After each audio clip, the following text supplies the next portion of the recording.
If you feel like owning a home is now something only wealthy people can do, it's because the American dream of homeownership, once a cornerstone of middle-class stability, has shifted into a luxury experience that only a shrinking slice of the population can realistically attain.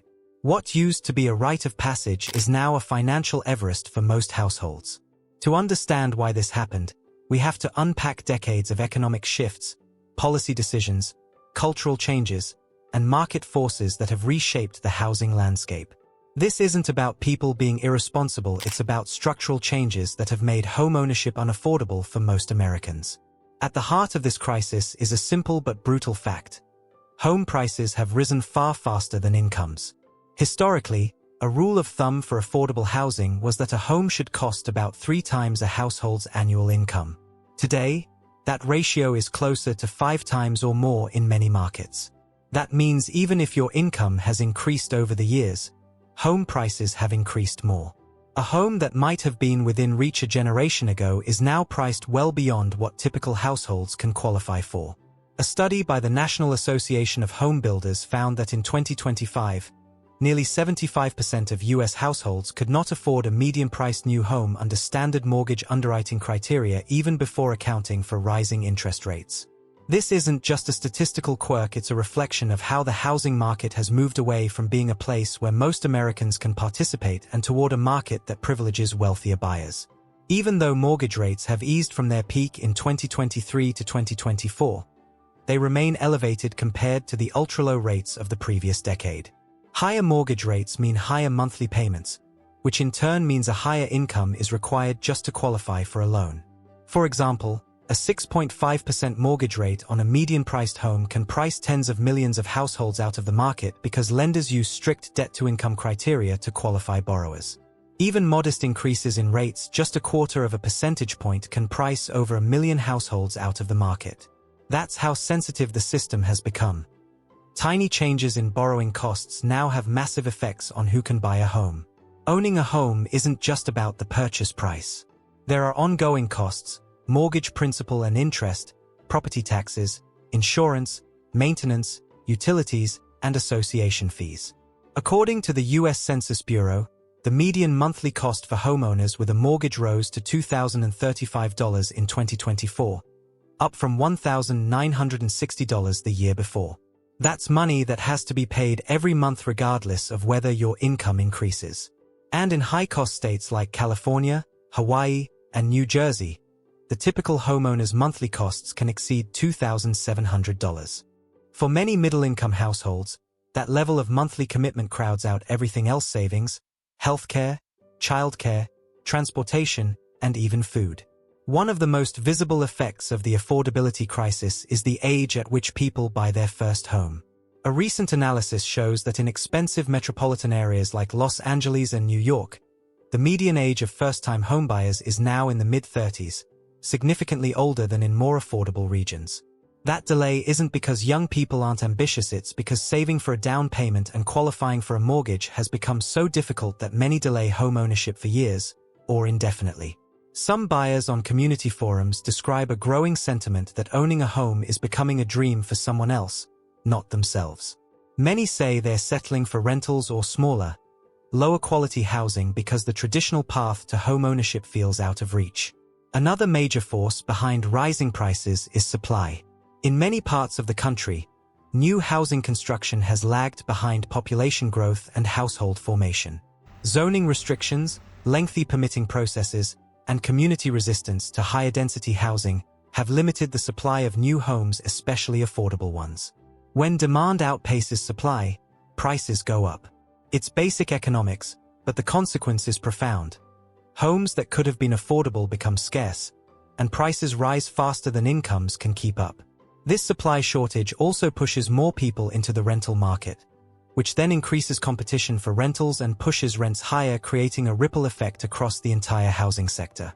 While the focus is often on buying a home, the affordability crisis also affects renters.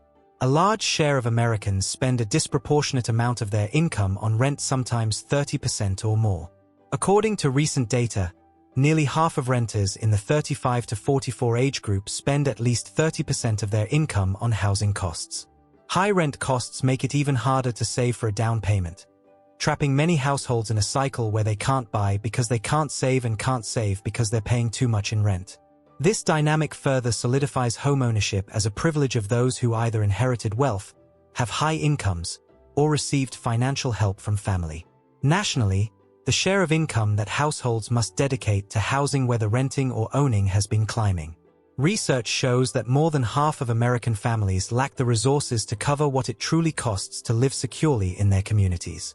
When housing takes up such a large portion of income, families have less left for other essentials, savings, or emergencies. This financial squeeze makes homeownership even more difficult because it's not just the purchase cost, it's the ongoing cost burden that matters. Homeownership has traditionally been a key way for families to build wealth over generations. But as buying a home becomes harder for middle and lower-income households, wealth accumulation becomes increasingly concentrated among those who already own property. In other words, those who already have wealth can buy more homes and benefit from appreciation, while those without wealth struggle to enter the market at all.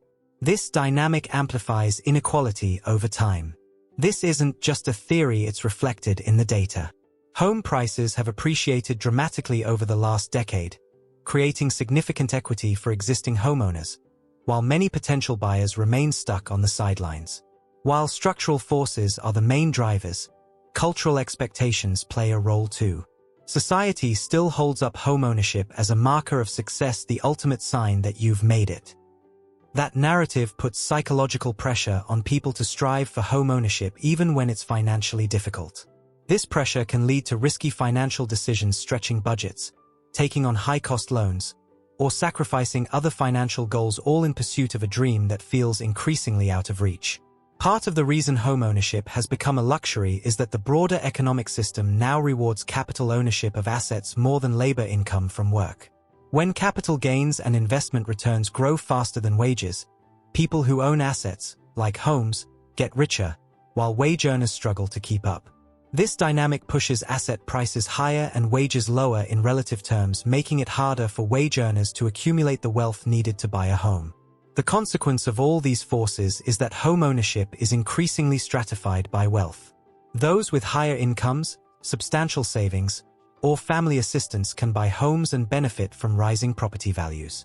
Those without these advantages find themselves priced out, stuck renting, or delaying homeownership indefinitely. For younger generations especially, the dream of owning a home, once seen as a cornerstone of financial security, is becoming more elusive. Many now see it as something that other people do, not something they expect to achieve themselves. So why is homeownership now a luxury only the rich can afford? Home prices have risen faster than incomes, widening the affordability gap. Mortgage costs and ongoing housing expenses have increased, making monthly payments a heavy burden. A shortage of housing supply has pushed prices higher. Rent costs prevent savings for down payments. Most households are priced out of median-priced homes. Economic inequality amplifies access for wealthy buyers. Cultural expectations add psychological pressure. The result is a housing market that rewards wealth and punishes wage earners, a market where homeownership is no longer the default goal for the majority, but a privilege enjoyed by a shrinking group of people. We're not here to sell you a dream. We're here to show you reality and how to navigate it. Subscribe and be part of that shift.